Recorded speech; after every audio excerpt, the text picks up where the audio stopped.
हाँ जी, नमस्कार, राधे राधे, जय श्री कृष्ण। कैसे हैं सब लोग? बढ़िया, मजे में, आनंद में। चलिए, ईश्वर आप सबको हमेशा आनंद में रखें, खूब मजे में रखें, खूब स्वाध्याय, खूब अध्ययन, खूब मेहनत करें और अपनी कर्म पथ के ऊपर लगातार बढ़ते चले। पहले साथियों, हम लोग बात कर रहे थे हमारी पिछली क्लास में अकबर की सारी चर्चा हम लोग कर चुके हैं। मैंने आपको कहा था विशेष रूप से ध्यान रखना कि कौन कौन से टॉपिक ऐसे हैं मुगल काल में जहां से आपके प्रश्न बनने की संभावनाएं हैं, ठीक है ना। तो वो सारी की सारी बातें मैं आप लोगों को बता चुका हूं, उन्हीं तथ्यों को आपको ध्यान रखना। इसलिए थोड़ा सा हमने प्रयास ये किया कि अकबर को थोड़ा सा हम लोग क्या पढ़े, डिटेल में पढ़ करके जो है हमारा इसलिए इसका काम हमारा चल जाए, परीक्षा के दौरान कोई भी प्रश्न अकबर से नहीं छूटे, ठीक है। अगली बात, तो अकबर की मृत्यु मैंने आपको बताई। मैंने कहा कि 25 अक्टूबर 1605 ईस्वी को अकबर की मृत्यु हो जाती है और पेचिश के कारण इसकी क्या हो जाती है, मृत्यु होती है। और अकबर की मृत्यु के बाद शासक बनता है जहांगीर। शासक कौन बनता है? जहांगीर। जहांगीर के यदि हम शासनकाल की बात करें तो जहांगीर का शासनकाल ध्यान रखिएगा 1605 ईस्वी से लेकर के 1627 ईस्वी तक का जो काल है वो जहांगीर का काल है। और वस्तुतः जहांगीर का काल यदि ईमानदारी से इसमें बात करेंगे तो लगभग 1612-13 तक का ये है। बाकी तो बाद में बीच में नूरजहां का ज्यादातर विशेष प्रभाव रहेगा इसके ऊपर, क्योंकि जहांगीर शराब पीता था खूब, और प्याले नहीं पीता था, घड़े के घड़े ही पीता था पूरे। अपने जितने भी जो राजनीतिक जो अधिकार है वो सारे के सारे समस्त राजनीतिक अधिकार उसने नूरजहां को प्रदान कर दिए थे। अपनी जो राजकीय जो मोहर थी उस राजकीय मोहर भी उसने नूर को दे दिया। और साथ ही साथ वो केवल और केवल एक ही बात कहता था नूर से कि हे नूर, एक प्याला शराब का दे दे और जो चाहे वो ले ले, ठीक है। और इसी दौरान बीच में हम लोग बात करेंगे जहां मैंने आपको बताया कि सबसे जो महत्वपूर्ण प्रश्न बनते हैं वहां मैंने नूरजहां जुंटा का जिक्र किया था। किस प्रकार से नूरजहां जुंटा का जो है निर्माण होगा, किस प्रकार से जहांगीर होते हुए भी नहीं होने के बराबर होगा, और सारी जो प्रशासनिक और राजनीतिक जो व्यवस्थाएं होगी वो केवल मात्र 3 लोगों के हाथ में होगी। क्या क्या चीजें होगी इसके बारे में हम लोग विशेष रूप से अभी चर्चा करने वाले हैं। खैर, बात करें जहांगीर के प्रारंभिक जीवन के बारे में तो ध्यान दीजिएगा कि जहांगीर का जो जन्म है, सबसे पहले हम बात कर लेते हैं जन्म की, ठीक है। तो जहांगीर का जन्म हुआ आपका 30 अगस्त 1569 ईस्वी को। पिताजी का नाम सबको पता ही है, अकबर। माताजी का नाम हरखाबाई, ठीक है ना। माताजी का नाम क्या था? हरखाबाई। तो जन्म 30/8/1569 ईस्वी को।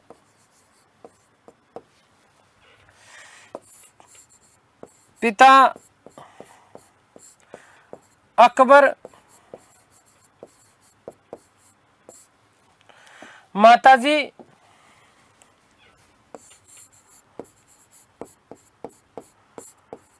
हरखाबाई। कौन थी? हरखाबाई। और यही हरखाबाई इतिहास में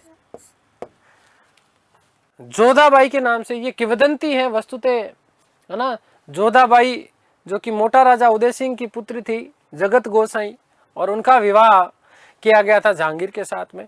उसी को जोधाबाई वस्तुतः कहा जाता था, ठीक है।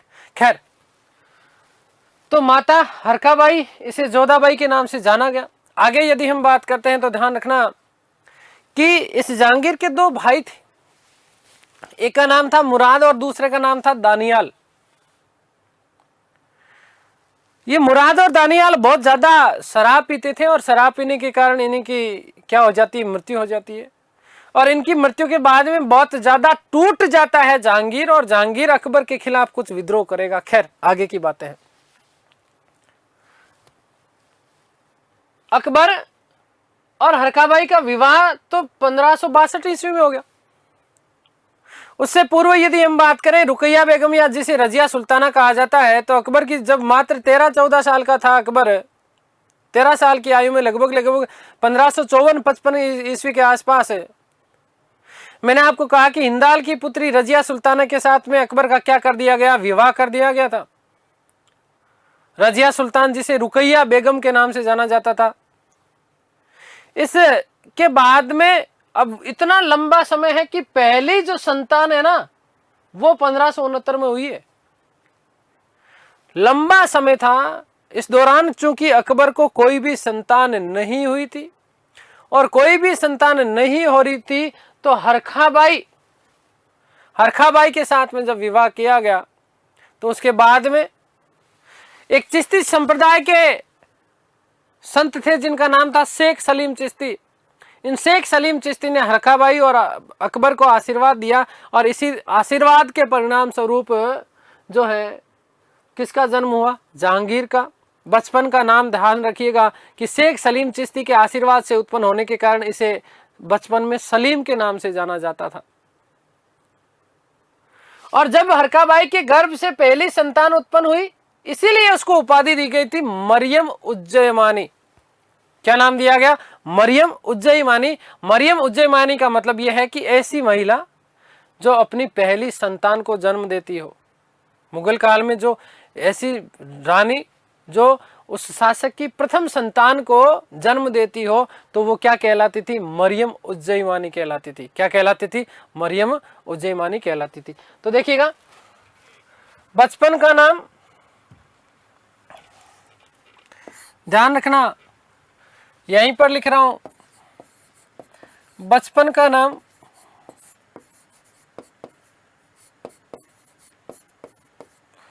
सलीम। कारण क्या था? तो शेख सलीम चिश्ती के आशीर्वाद,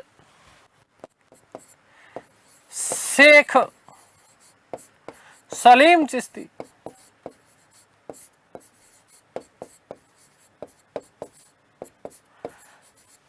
के आशीर्वाद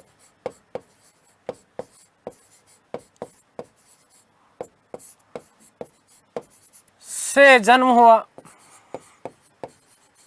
जन्म होने के कारण नाम क्या रखा गया था? सलीम रखा गया था। दूसरी बात करें तो इस जहांगीर की आत्मकथा से आपसे प्रश्न पूछा जाता है, जहांगीर की आत्मकथा कौन सी थी? तो जहांगीर की आत्मकथा का नाम है तुजुक-ए जहांगीरी। क्या नाम है? तुजुक-ए जहांगीरी। इसी तुजुक-ए जहांगीरी को आगे हम लोग थोड़ा सा बात करेंगे डिटेल में। तुजुक-ए जहांगीरी, ध्यान रखना, दो भाई हैं विशेष रूप से। एक का नाम है मुराद और एक का नाम है दानियाल। ये सौतेले भाई के रूप में प्रचलित थे वस्तुतः। ध्यान रखना कि अत्यधिक शराब पीने से मृत्यु हो गई। अत्यधिक शराब पीने से मृत्यु हो जाती है। तो इसका मतलब ये हुआ कि अकबर की मृत्यु के बाद में केवल और केवल एक ही मात्र व्यक्ति था सीधा सीधा जो कि उत्तराधिकारी बन सकता था। आगे बात समझ में क्लियर है? यदि हम बात करें जहांगीर की कुछ पत्नियों की,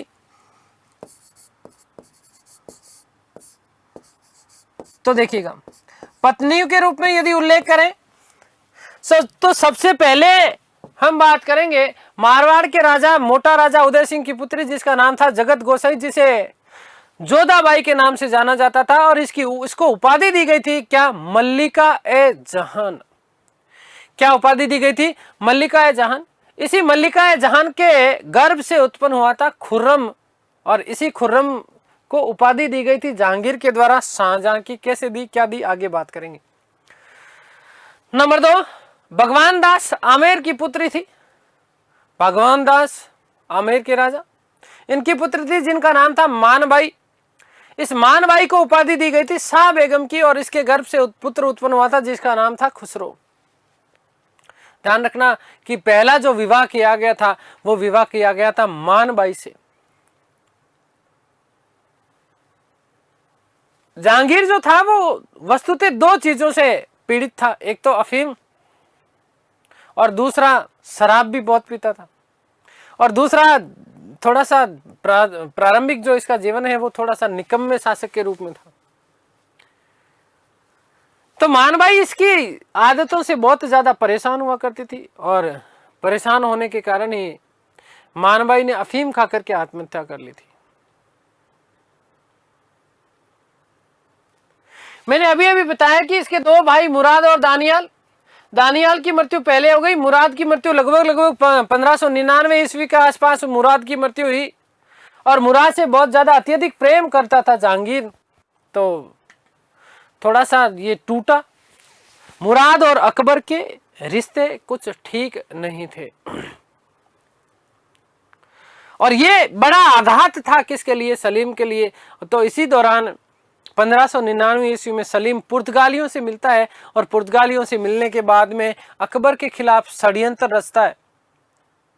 जब हमने अकबर के अभियानों की बात की तो मैंने आपको बताया था कि इस समय अकबर जो था वो वस्तुतः दक्षिण भारत के अभियान पे था। अहमदनगर अभियान की बात करी थी, जो मैंने आपको कहा कि 1595 से लेकर के 1600 ईस्वी तक चला। उसके बाद मैंने आपको असीरगढ़ विजय की बात कही थी। तो इस समय ये दक्षिण भारत में था अकबर। और इसी दौरान 1601 ईस्वी में जब असीरगढ़ अभियान पर चला गया था अकबर, उसी समय जहांगीर ने 1601 ईस्वी में अपना इलाहाबाद में अलग से पृथक दरबार लगाया और दरबार लगाने के बाद में अपने आप को स्वतंत्र शासक घोषित कर दिया। और न केवल स्वतंत्र शासक घोषित किया, बिहार के ऊपर अधिकार भी कर लिया था।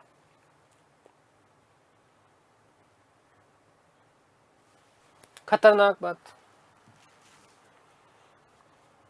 अकबर को जब इस जहांगीर के इस कुकृत्य के बारे में पता लगा तो अकबर ने सेनापति के रूप में भेजा अबुल फजल को।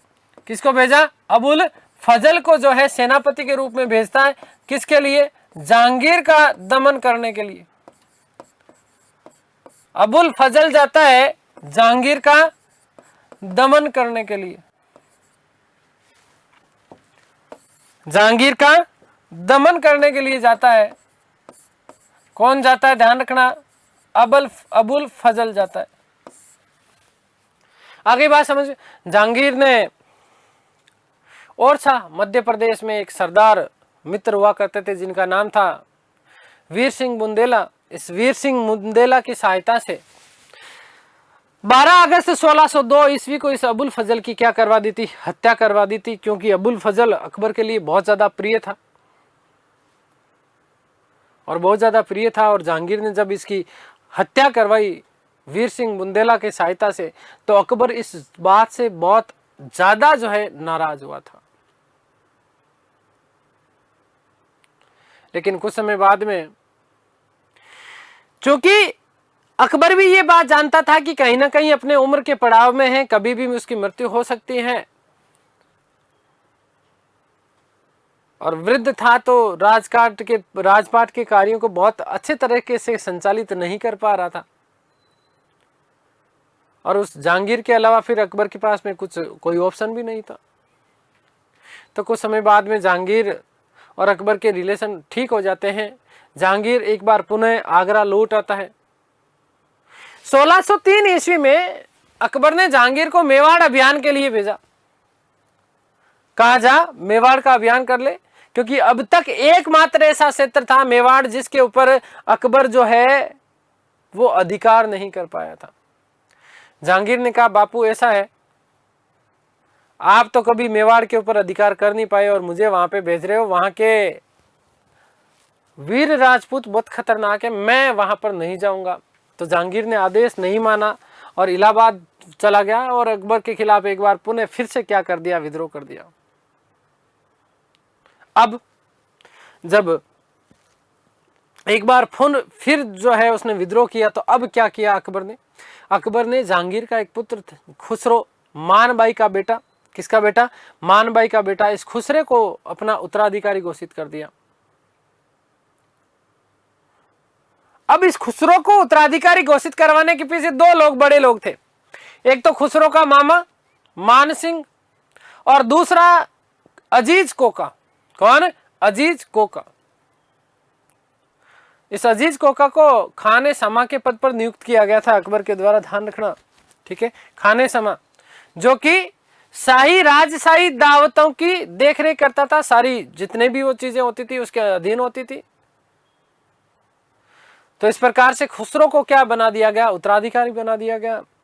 परंतु अंतिम समय में जहांगीर और अकबर के संबंध एक बार फिर से ठीक हो जाते हैं और जब अकबर की मृत्यु हो गई 25 अक्टूबर को, तो उसके ठीक 8 दिन बाद में अर्थात 3 नवंबर 1605 ईस्वी को सलीम ने जहांगीर के नाम से अपना क्या करवाया, राज्याभिषेक करवाया। जहांगीर के नाम से अपना क्या करवाता है, राज्याभिषेक करवाता है। तो देखिएगा कुछ बातें मैं आप लोगों के लिए लिख देता हूं, महत्वपूर्ण बातें ही, कहानी मैंने आपको सारी बता दी है, उनको दिमाग में रखिएगा।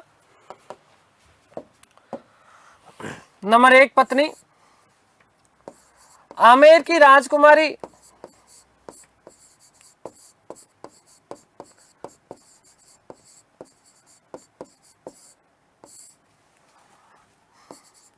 मानबाई। ध्यान रखना, इस मानबाई का जो पुत्र था, इस पुत्र का नाम था खुसरो। पुत्र का नाम क्या था, खुसरो। यही खुसरो आगे चल करके, चूंकि उसको उत्तराधिकारी बना दिया गया था अकबर के समय, अकबर के समय क्या बना दिया गया था, उत्तराधिकारी बना दिया गया था। और बाद में वापस दोनों के, अकबर और जहांगीर के जब संबंध ठीक हो गए, तो खुसरो राजा बनने वाला था, स्वप्न इसने देख लिए थे, नहीं बन पाया। नहीं बन पाया तो फिर ये आगे जाकर के क्या करेगा, विद्रोह करेगा। सिख गुरु अर्जुन देव से आशीर्वाद लेगा, आगे बात करेंगे।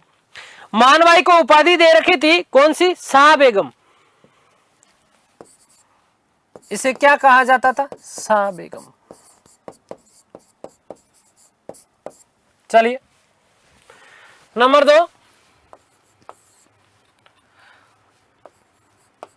मारवाड़ की राजकुमारी, और मारवाड़ की राजकुमारी जिसका नाम क्या था, जगत गोसाई। जगत गोसाई, ध्यान रखना बेटा, ये जगत गोसाई जो थी, ये मोटा राजा उदय सिंह की पुत्री थी, हुआ करती थी। किसकी, मोटा राजा उदय सिंह की। और इसको उपाधि दी गई थी मल्लिका ए जहान। क्या उपाधि दी गई थी, मल्लिका ए जहान।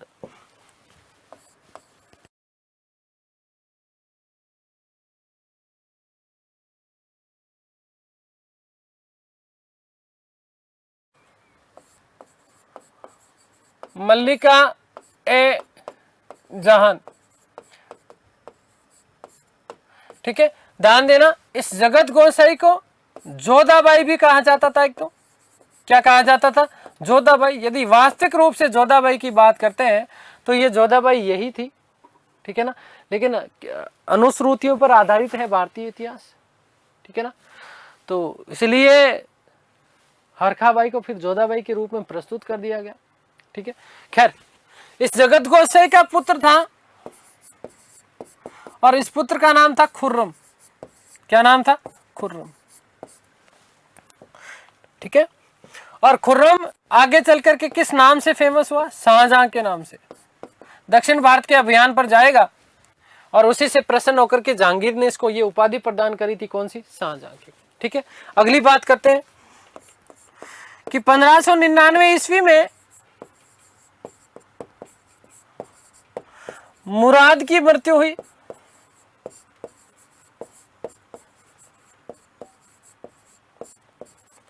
और मुराद की मृत्यु होने के बाद में जहांगीर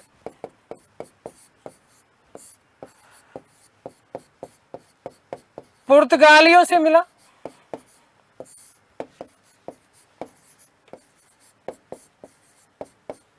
और अकबर के विरुद्ध षड्यंत्र रचा।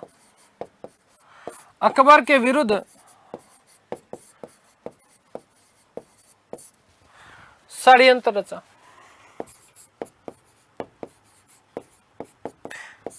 ध्यान रखना कि इस समय अकबर जो था वो दक्षिण भारत अभियान पर था। 1601 ईस्वी में ये इंपॉर्टेंट तथ्य बनता है आपका कि 1601 ईस्वी में जहांगीर ने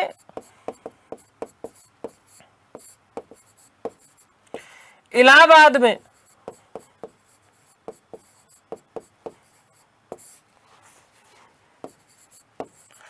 स्वतंत्र दरबार लगाया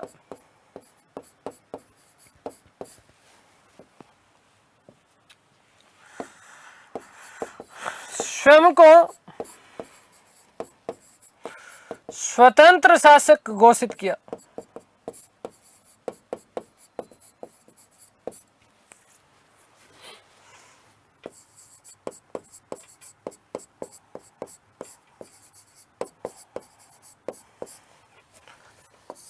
अकबर ने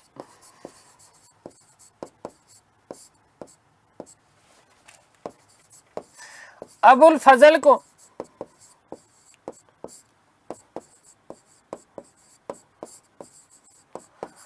जहांगीर के दमन हेतु भेजा।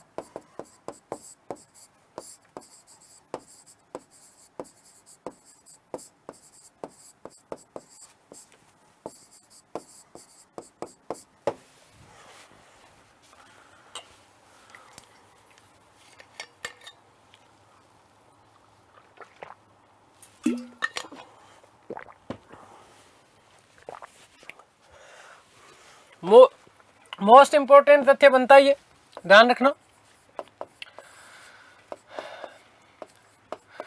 जहांगीर ने ओरछा, मध्य प्रदेश में है, एमपी,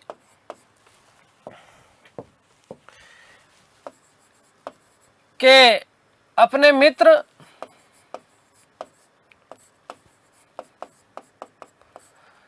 वीर सिंह बुंदेला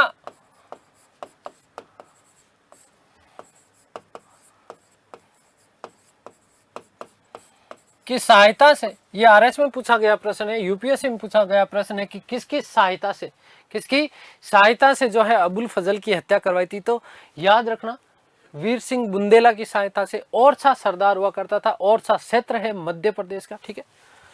वीर सिंह बुंदेला की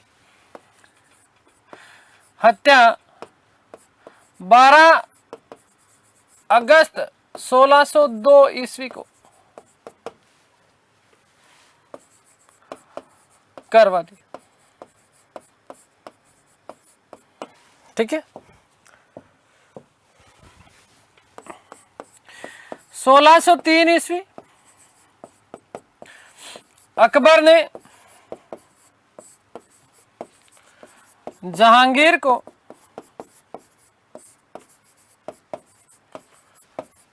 मेवाड़ अभियान का आदेश दिया।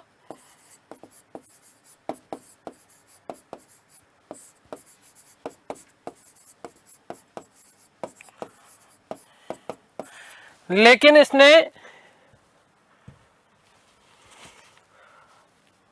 अवज्ञा की।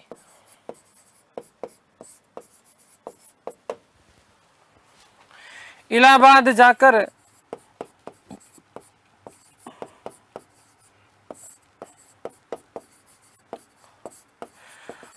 पुनः विरोधी कार्य करने लगा।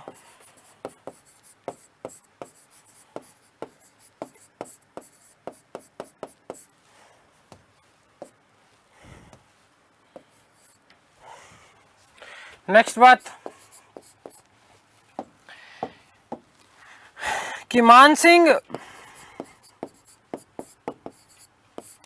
व अजीज कोका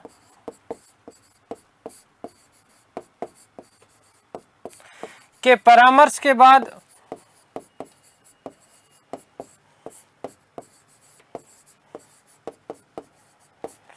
अकबर ने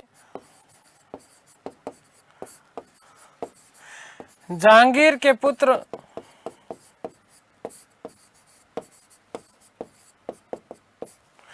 खुसरो को अपना उत्तराधिकारी बना दिया।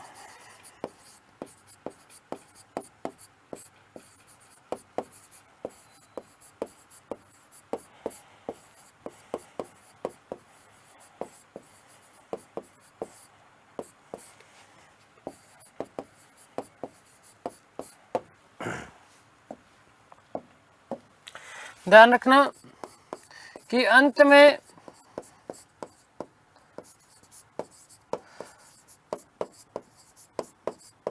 दोनों के संबंध ठीक हुए।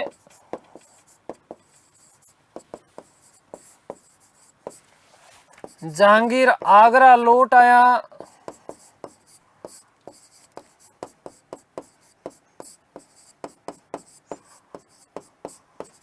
और अकबर की मृत्यु के बाद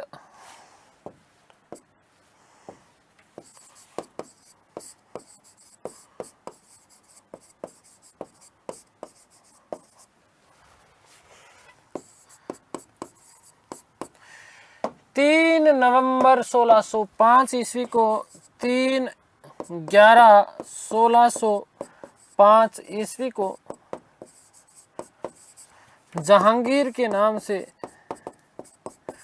पहले तो नाम सलीम ही था, ध्यान रखना, के नाम से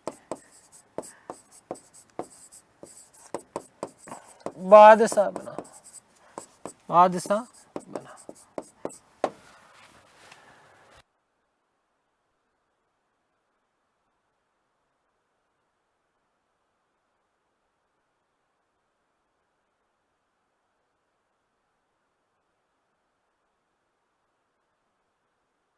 ठीक है, अब बादशाह बन गया।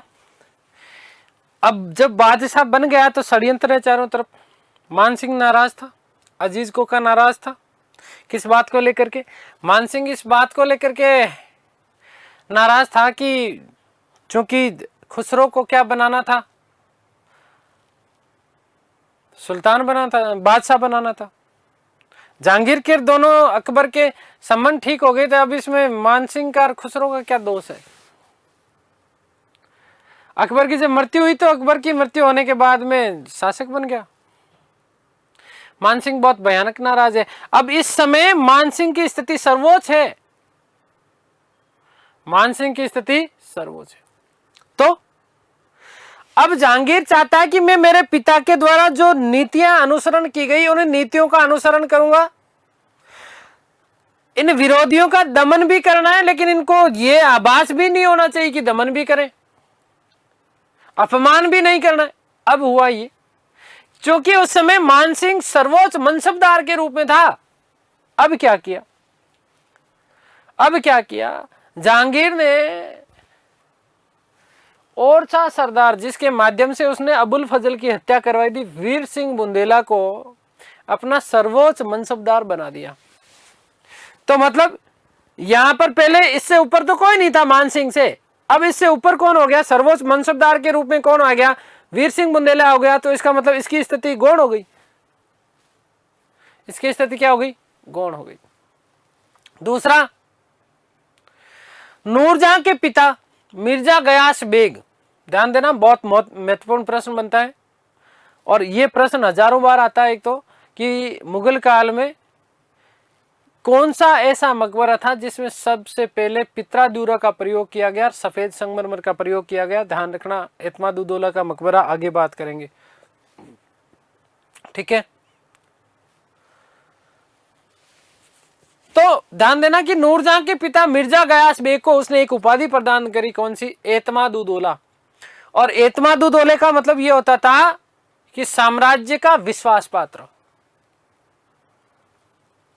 एतमादुद्दौला की उपाधि प्रदान की और साथ ही साथ साम्राज्य का सर्वोच्च अधिकारी, राजकीय दीवान, राजकीय दीवान घोषित कर दिया, जिसे हम दीवान ए वजारत ए कुल कहेंगे। आगे चलकर के प्रशासन की बात करेंगे, तब बात करेंगे। अब जब उसको राजकीय दीवान घोषित कर दिया तो इसका मतलब अजीज कोका की भी स्थिति क्या हो गई है? गौण हो गई है। देखो, वीर सिंह बुंदेला को सर्वोच्च मनसबदारी बनाया, मान सिंह की स्थिति गौण। एतमादुद्दौला को राजकीय दीवान घोषित किया, अजीज कोका की स्थिति गौण। आगे बात समझे।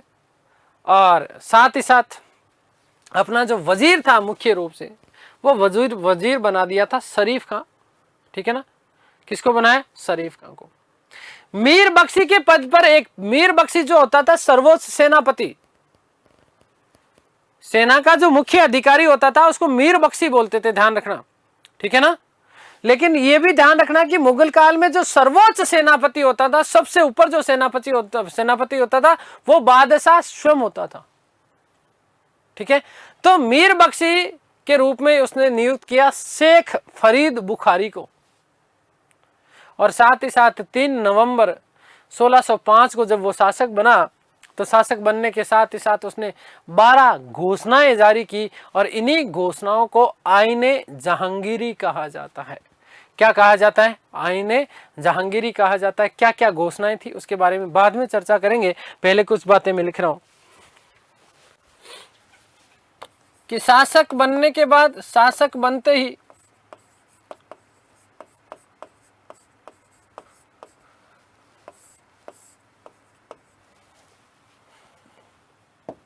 नंबर 1, अपने मित्र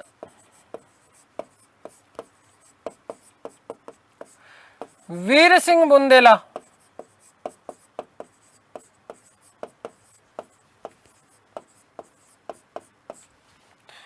को सर्वोच्च मनसबदार बनाया।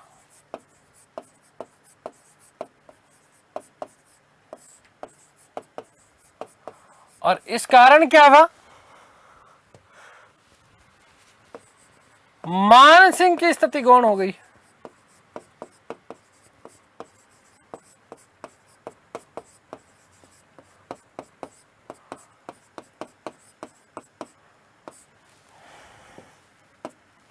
ठीक है। नंबर 2 काम देखो कि नूरजहां के पिता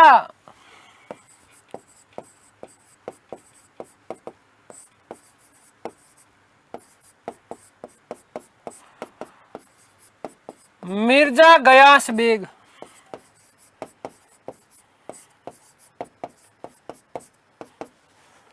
मिर्जा गयास बेग को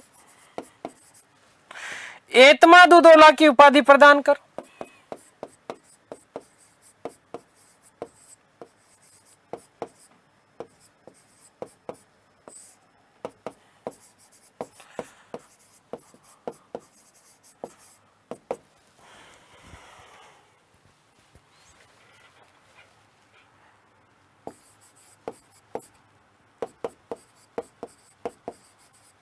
राजकीय दीवान नियुक्त किया।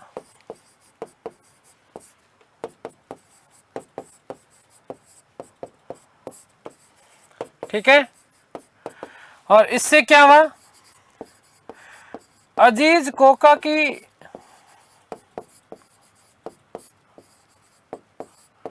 स्थिति गौण हो गई।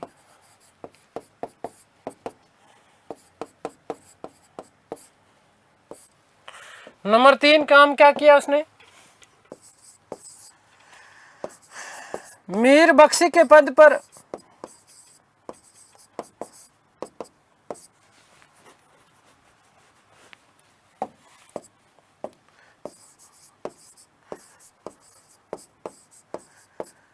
शेख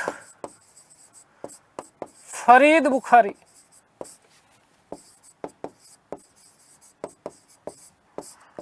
को नियुक्त किया।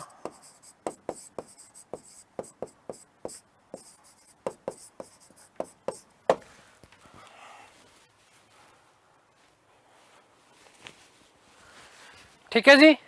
तो शेख फरीद बख्शी आ गए मीर बख्शी के पद पे, है ना। सेना का सर्वेसर्वा हुआ करता था मीर बख्शी। तो तीनों के तीनों पद एक तरीके से अपने विश्वास पात्र लोगों को दे दिए इसने। इसका मतलब अब जहांगीर के विरुद्ध कोई षड्यंत्र भी होता है तो षड्यंत्र की कोई भी चीज बाहर से नहीं रहेगी, क्योंकि चारों तरफ एक तरीके से उसने एक सुरक्षा घेरा बना लिया। क्योंकि मान सिंह का अपमान करने वाली स्थिति में नहीं है, इतना वजूद नहीं है उसका कि मान सिंह का अपमान कर दे। ठीक है, आगे बात समझ में। मान सिंह एक तरीके से देखे तो मामा भी है। ठीक है, तो ध्यान रखना कि इसलिए उसने क्या करा, अजीज को का खाने समा सबसे बड़ा पद है एक तरीके से जहांगीर के काल में, यही खाने समा आगे जाकर के इसको एक अधिकारी के रूप में नियुक्ति देगा जहांगीर। आगे चलेंगे, बात करेंगे इसके बारे में। तो एक तरीके से अपने तरफ सुरक्षा घेरा बना लिया किसने, जहांगीर ने। ठीक है, और शासक बनने के साथ ही साथ उसने 12 घोषणाएं की, और इन्हीं 12 घोषणाओं को आईने जहांगीरी कहा जाता है। शासक बनते ही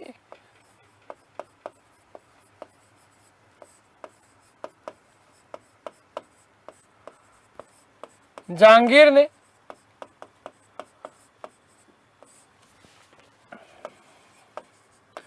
बारह घोषणाएं की।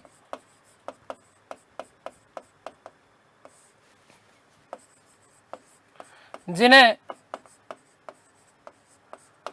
आईने जहांगीरी कहा जाता है।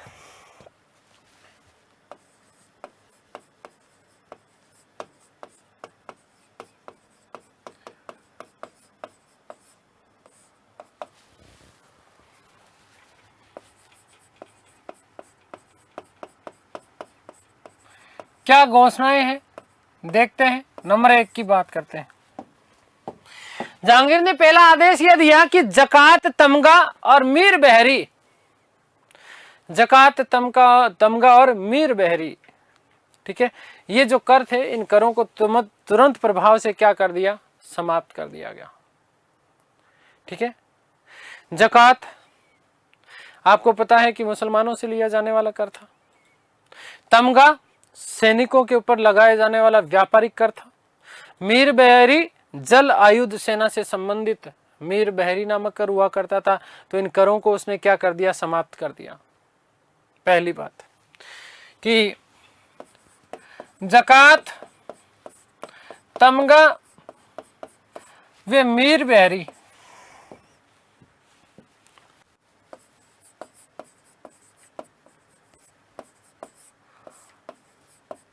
नामक कर समाप्त किए। पहली बात। नंबर 2, अब ये घोषणाएं करने के पीछे कारण क्या था? घोषणाएं करने के पीछे ये था कि अकबर की जो धार्मिक सहिष्णुता की जो नीति है, इस नीति को और उसी राह पर कार्य करना चाहता था जहांगीर। जहांगीर का जो प्रारंभिक शासनकाल का समय है ना, वो अद्भुत है। जहांगीर के काल में ही 1605 ईस्वी के आसपास पुर्तगाल से तंबाकू लेकर के आए, और इस तंबाकू से, हालांकि जहांगीर खुद दुर्गुणी था, ये बात अलग है, लेकिन वो नहीं चाहता था कि उस समय की भारतीय युवा वर्ग किसी भी प्रकार के कुव्यसन उनको लगे। तो इसलिए जहांगीर ने इस तंबाकू के ऊपर तंबाकू निषेध अधिनियम भी पारित किया उसने। आगे बात समझ क्लियर है? और इसलिए उसने शराब और नशीले पदार्थों के ऊपर क्या लगा दी थी, रोक लगा दी थी। सड़क के ऊपर यदि किसी भी प्रकार की चोरी और डकैती हो जाती थी उस समय, तो उसके लिए उसने सख्त प्रावधान बनाए और इन्हें दंडित करने का प्रावधान भी किया। तो सड़क पर चोरी और डकैती रोकने का आदेश दिया। सड़क पर चोरी व डकैती रोकने का आदेश।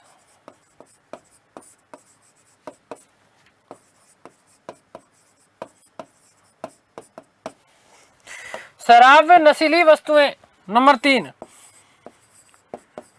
शराब व नशीली वस्तुएं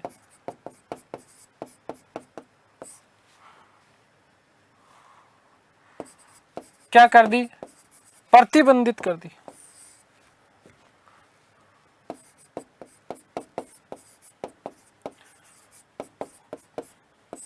ठीक है, प्रतिबंध लगा दिया इनके ऊपर। ठीक है, नहीं कर सकते। तो उसके बाद यदि हम बात करें तो उसके अलावा क्या क्या चीजें की। देखो उस समय क्या होता था, एक कानून था। देखो क्या कानून था कि मृत व्यक्ति यदि कोई है तो उसका मृत मतलब यदि कोई व्यक्ति है और उसके कोई उत्तराधिकारी नहीं है, यदि कोई उसके उत्तराधिकारी नहीं है तो उसकी जो संपत्ति होती थी वो या तो आस पड़ोस के जो लोग होते थे उसके ऊपर कब्जा कर लेते थे। ठीक है, या फिर कोई दूर दराज का जो रिश्तेदार या परिवार वाला जो होता था वो हड़प लेता था। तो जहांगीर ने एक कानून जारी किया जिसे कहा जाता है राजगामिता कानून। कौन सा? राजगामिता कानून। क्या था राजगामिता कानून? यदि किसी व्यक्ति की मृत्यु हो जाती है और उसके उत्तराधिकारी नहीं है, तो उत्तराधिकारी नहीं होने की स्थिति पर उसकी समस्त जो संपत्ति होगी, जितने भी उसके असेट्स हैं, उस असेट्स के ऊपर सरकार का अधिकार होगा। सरकार बोले तो जहांगीर। और जितनी भी उसकी संपत्ति होगी उस संपत्ति को जो है वे सार्वजनिक कार्यों में लोक हितार्थ उसकी संपत्ति लगा दी जाएगी। आगे बात समझ में क्लियर है? तो देखिएगा नंबर 4, मृत व्यक्ति के उत्तराधिकारी नहीं होने पर, उत्तराधिकारी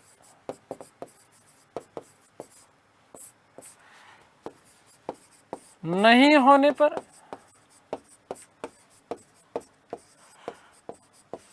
उसकी संपत्ति का व्यय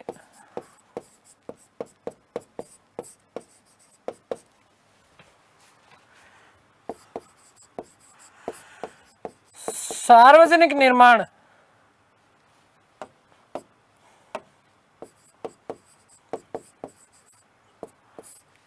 या हम बोलें तो लोक हितार्थ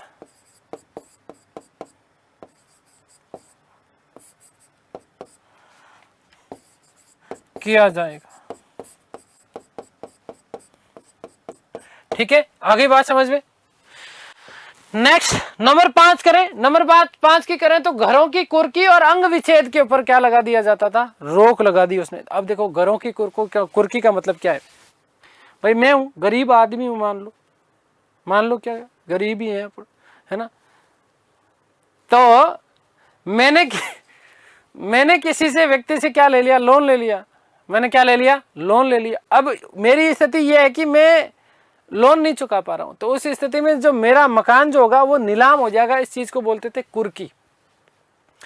और यदि मैंने समय पर सरकार को अपना लोन नहीं चुका पाया तो उसकी सजा दी जाती थी, और सजा के रूप में क्या दे दिया जाता था, उसका कोई ना कोई शरीर का अंग विच्छेद कर दिया जाता था। अंग विच्छेद का मतलब क्या है कि शरीर का कोई अंग काट लिया जाता था। आगे बात समझ में क्लियर है। तो उसके ऊपर भी जहांगीर ने क्या लगा दी, रोक लगा दी थी। चलिए, तो नंबर 5 कि घरों की कुर्की वे अंग विच्छेद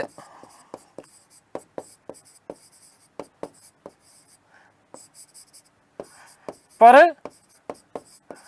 रोक लगा दी। ठीक है, उसके अलावा संपत्ति के ऊपर जो बलपूर्वक अधिकार किया जाता था उसके ऊपर भी क्या लगा दी थी, रोक लगा दी। संपत्ति पर नंबर 6, संपत्ति पर बलपूर्वक अधिकार पर रोक, अधिकार पर रोक।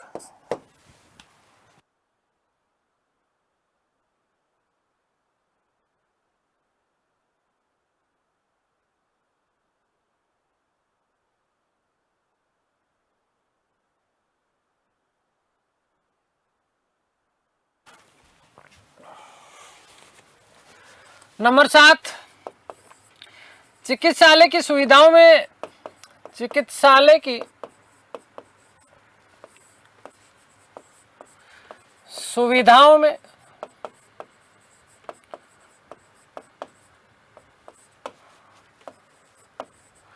विस्तार करवाया।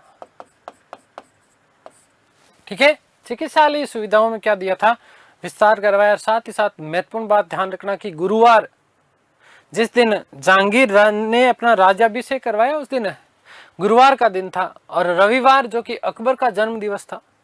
इन दोनों दिनों राज्य में पशु वध निषेध होगा और रविवार के प्रति विशेष सम्मान होगा। गुरुवार ध्यान रखना कि जहांगीर का राज्यारोहण का दिन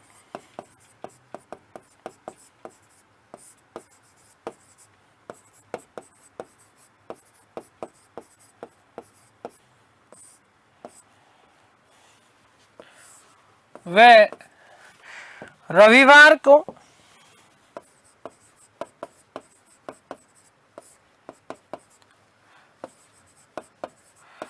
पशुवध निषेध।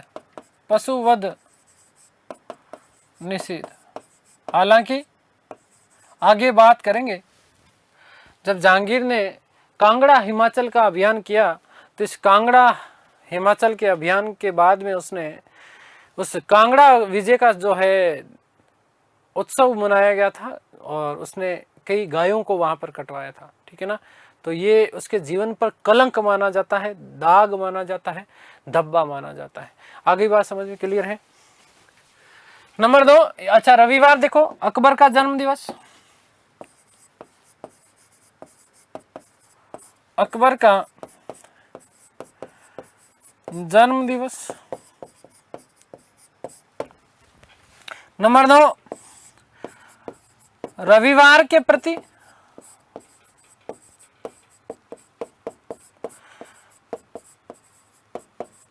विशेष सम्मान, विशेष सम्मान रखोगे भाई। इस दिन जहांपना अकबर का क्या हुआ था, जन्म हुआ था।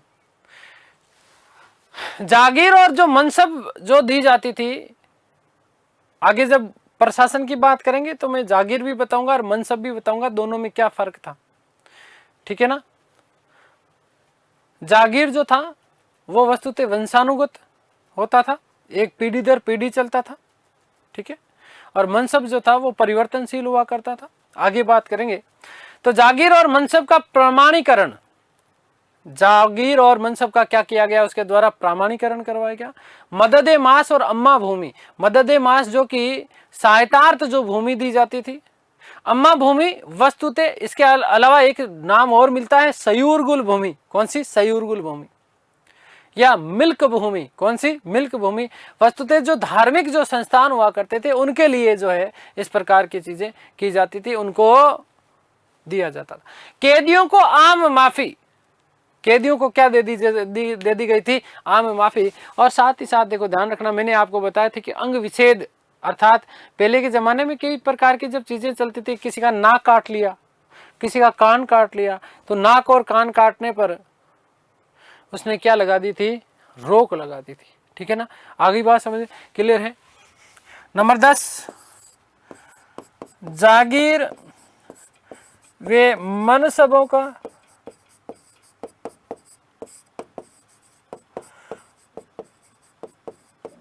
प्रमाणीकरण। नंबर 11, मदद ए मास वे अम्मा भूमि, अर्थात सयूरगल।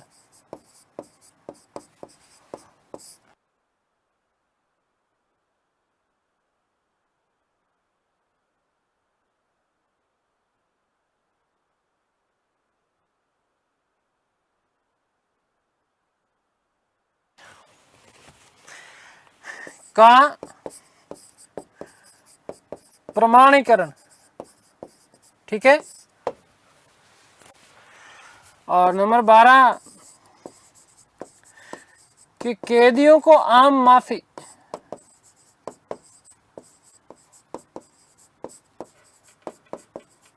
ठीक है। यहीं पर ध्यान रखना, स्टार बना के लिख रहा हूं कि नाक कान काटने की सजा बंद कर दी गई।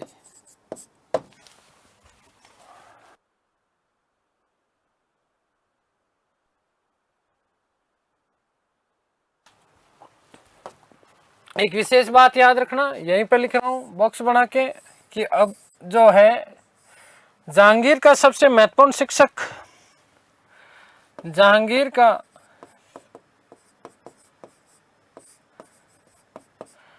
शिक्षक जो हुआ करता था सबसे महत्वपूर्ण, उसका नाम था अब्दुल रहीम खाने खाना। ये वही अब्दुल रहीम है जिसके बारे में हम लोग बात कर चुके।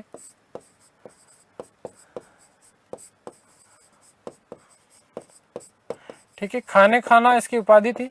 बैराम खान का पुत्र था, ठीक है। बैराम खान की पत्नी सलीमा बेगम से उत्पन्न था, ठीक है।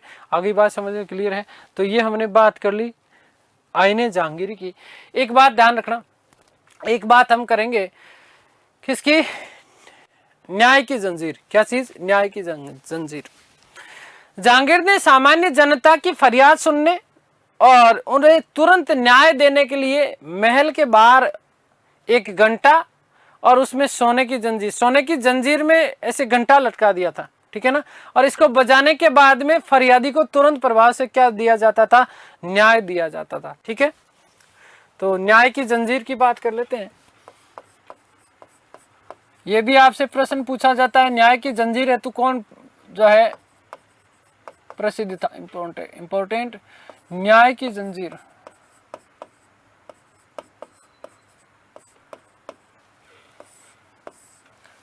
तो जहांगीर ने अपने महल के बाहर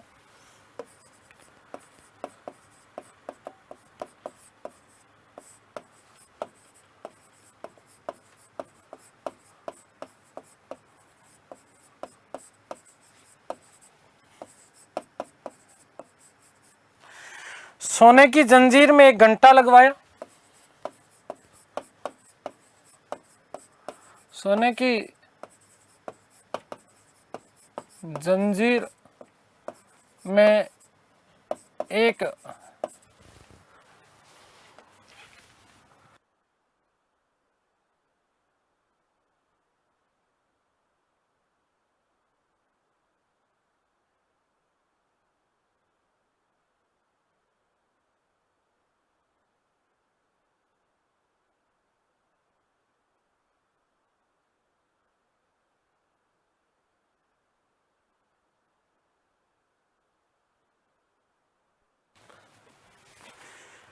माफ करना भाई, जंजीर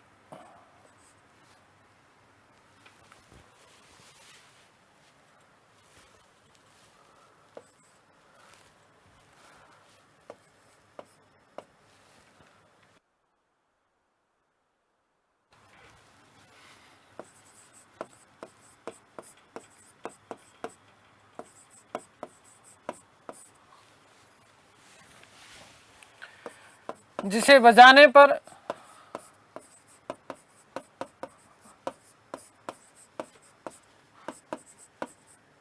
फरियादी को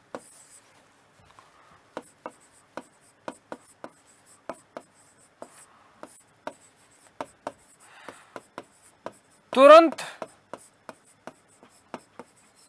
न्याय दिया जाता था।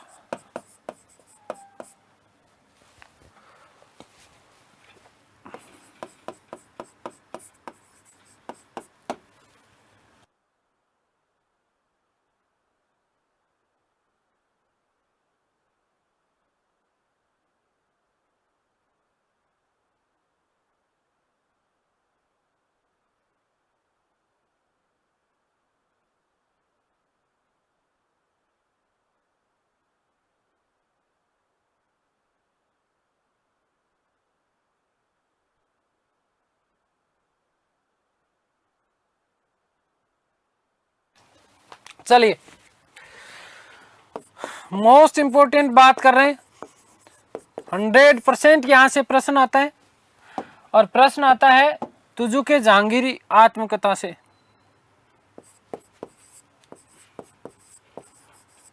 तुजुक ए जहांगीरी, ध्यान देना यहां से प्रश्न आता है। इस तुजुक ए जहांगीरी के बारे में सुनो, आत्मकथा है और इसी तुजुक ए जहांगीरी को एक तो क्या कहा जाता है, जहांगीरनामा कहा जाता है। फारसी भाषा में लिखा गया और स्वयं ने लिखा। अपने प्रारंभिक 16 वर्षों के इतिहास को स्वयं ने लिखा और 16 से लेकर के 19 वर्ष तक का जो इतिहास है वो मोतमिद खान ने लिखा। और अंत का जो इतिहास है वो जो है पूरा किसने किया था, मोहम्मद हादी ने। 1605 से लेकर के 1627 22 वर्ष का इतिहास है कुल। तो प्रारंभिक 16 वर्षों का स्वयं लिखा, आगे के जो 6 वर्ष थे उनको 3-3 वर्ष के टुकड़ों में मोतमिद खां और मोहम्मद हादी ने पूरा किया था। इसी जहांगीरनामा में एक कथन है, जहांगीर का मिलता है, वहां पर एक बात मिलती है कि मराठे सख्त जान है और मुल्क में विरोध का केंद्र है। ये मोस्ट इंपोर्टेंट प्रश्न बनता है, ये कथन कहां पर है, तो तुजुक ए जहांगीरी में है। देखिएगा, इसी को हम क्या कहते हैं, जहांगीरनामा। जहांगीरनामा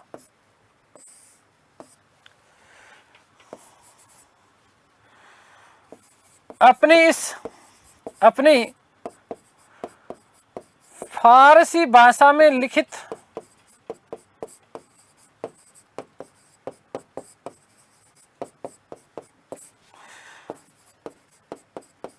आत्मकथा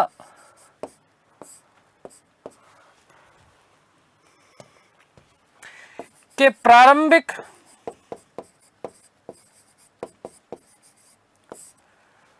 16 वर्षों का इतिहास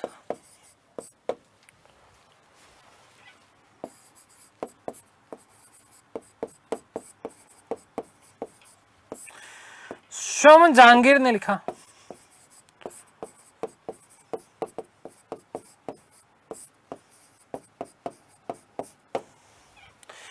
याद रखिएगा कि 16 से 19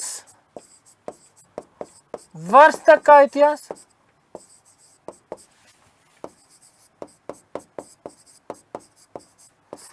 मोतमिद खां ने लिखा। मोतमिद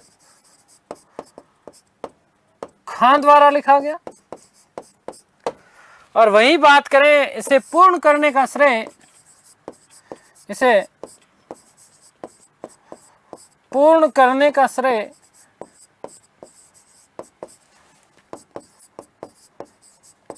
मोहम्मद हादी को जाता है।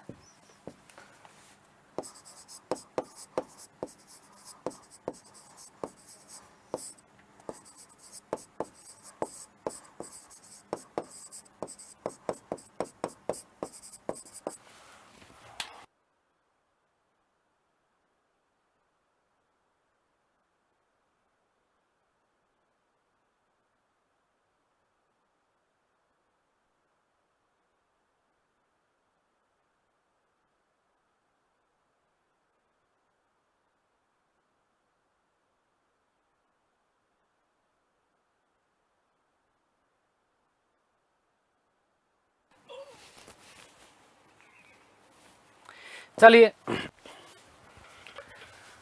तो ये हमने सामान्य जानकारी तो सारी बात कर ली। बात कर लेते हैं खुसरो का विद्रोह।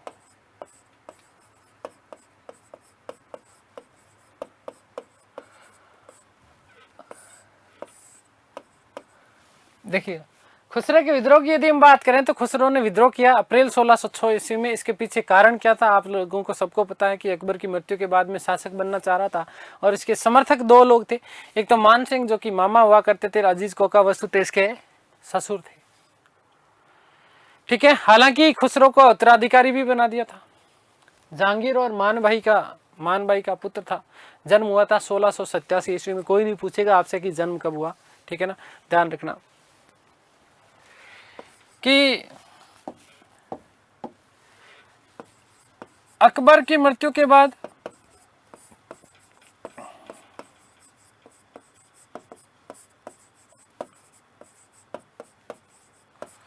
शासक बनना चाहता था।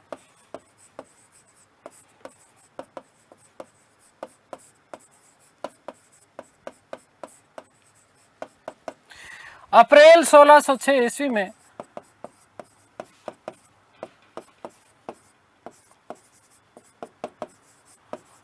विद्रोह किया। अब देखिएगा, ध्यान से सुनना भाई। इसने विद्रोह किया और विद्रोह करने के बाद उसमें आगरा था। ये आगरा से दिल्ली, दिल्ली से पंजाब, पंजाब से लाहौर और लाहौर के किले के ऊपर ये क्या कर लेता है, अधिकार कर लेता है।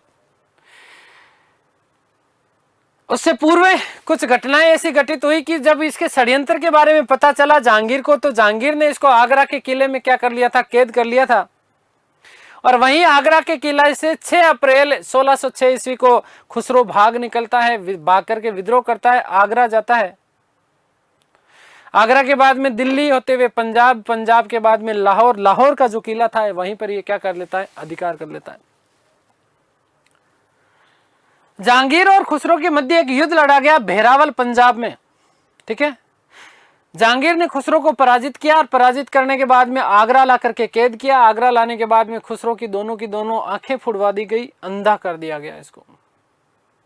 और इसी खुसरो को 1622 ईस्वी में खुर्रम शाहजहां ने बुरहानपुर उत्तर प्रदेश के किले में खुसरो की ये क्या कर देता है, हत्या कर देता है। अब यहाँ पर राजस्थान इतिहास और भारतीय इतिहास आपस में टकराते हैं।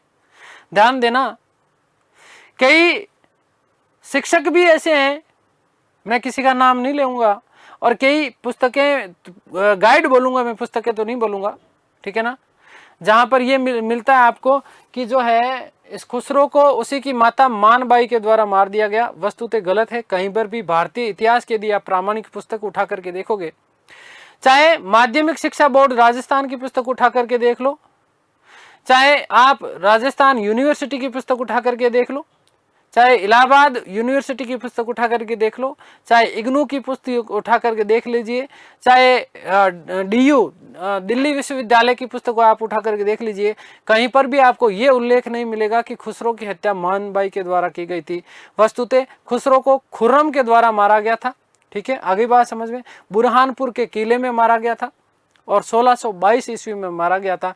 ये चीज़ आप लोग विशेष रूप से ध्यान रखिएगा। तो ऐसे लोग जो यहाँ पर बच्चों को भी भ्रमित करने का प्रयास करते हैं, तो मैं सलाह यही दूंगा कि इन चीज़ों को आप लोगों को थोड़ा सा दिमाग में रखना है, ठीक है ना। आप लोगों को यदि भारतीय इतिहास के परिप्रेक्ष्य से, दृष्टिकोण से बताएं, तो मैं आपको कम से कम 50 प्रमाण दे सकता हूं। जिस किसी भाई को चाहिए तो मांग लेना, मैं as it is with page number आपको जो है प्रमाण दे दूंगा। तो यहाँ पर कंट्रोवर्सी मत करना इस चीज की, ठीक है। देखिए, विद्रोह से पूर्व इस खुसरो ने जो है 5वें सिख गुरु अर्जुन देव से आशीर्वाद लिया, और आशीर्वाद लेने के बाद में जहांगीर के खिलाफ क्या किया था, विद्रोह किया था। जहांगीर को जब इस चीज का पता चला तो जहांगीर ने अर्जुन देव के ऊपर राजकीय द्रोह, राजद्रोह का आरोप लगाया, 2 लाख रुपए का जुर्माना दिया, दंड दिया, परंतु अर्जुन देव ने 2 लाख रुपए देने से मना कर दिया। तो 30 मई 1606 ईस्वी को अर्जुन देव को मृत्युदंड दे दिया गया। मराठे नाराज हो गए और इनके विरुद्ध आगे चल करके ये खूब क्या करेंगे, षड्यंत्र करेंगे। देखिएगा, विद्रोह से पूर्व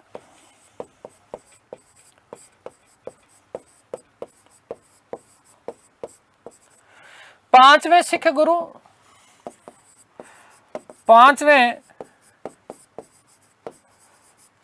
गुरु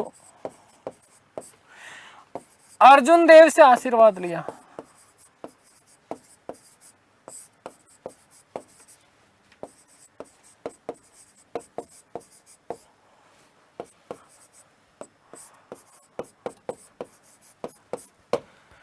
ठीक है,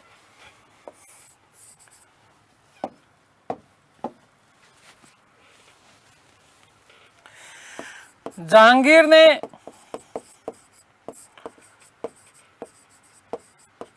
कैद किया, परंतु 6/4/1606 ईस्वी को भाग निकला।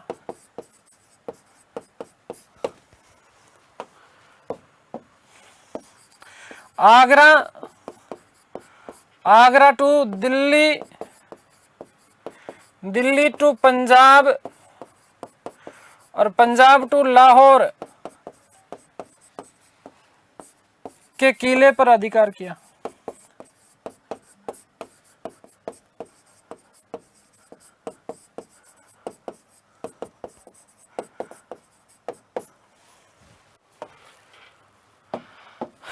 जहांगीर ने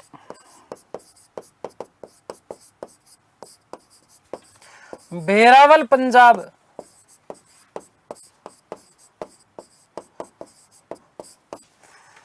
के युद्ध में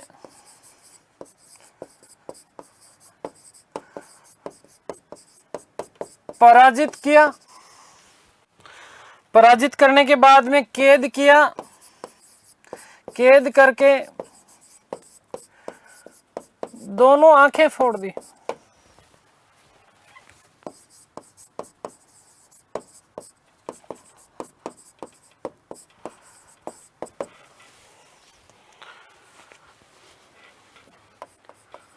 सोलह सौ 22 ईस्वी में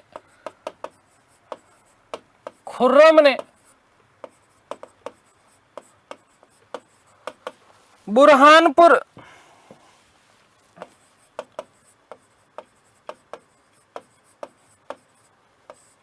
उत्तर प्रदेश के किले में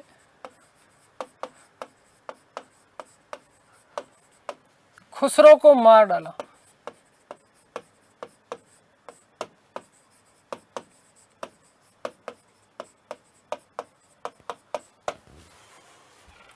नोट,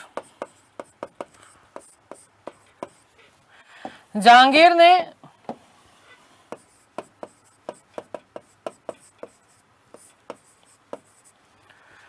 गुरु अर्जुन देव पर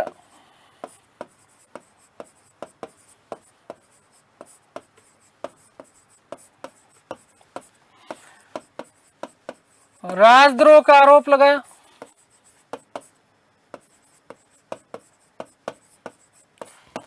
और राजद्रोह का आरोप लगाने के बाद में 2 लाख का दंड दिया। अर्जुन देव ने मना किया। अर्जुन देव के इनकार करने पर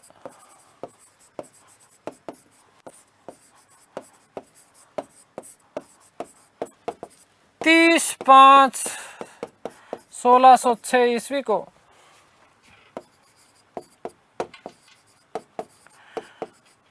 फांसी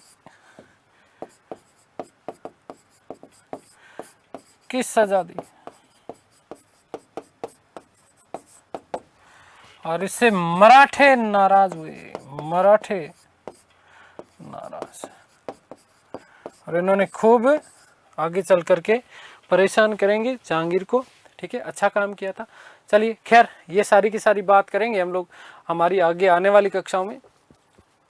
नूरजहां के बारे में चर्चा करने वाले हैं, क्या है किस तरीके से, और फिर थोड़ी सी अभियान के बारे में चर्चा करेंगे। उम्मीद करता हूं कि सारी की सारी चीज़ें आप लोगों को समझ में आई होगी। ईश्वर से प्रार्थना करता हूं कि आप सब स्वस्थ रहें, मस्त रहें, तंदुरुस्त, आह्लादित और प्रसन्नचित रहें। सृष्टि की संपूर्ण खुशियां आपको और आपके परिवार को मिले। मिलते हैं हमारी अगली कक्षा में, तब तक के लिए सभी को धन्यवाद, नमस्कार, थैंक यू सो मच।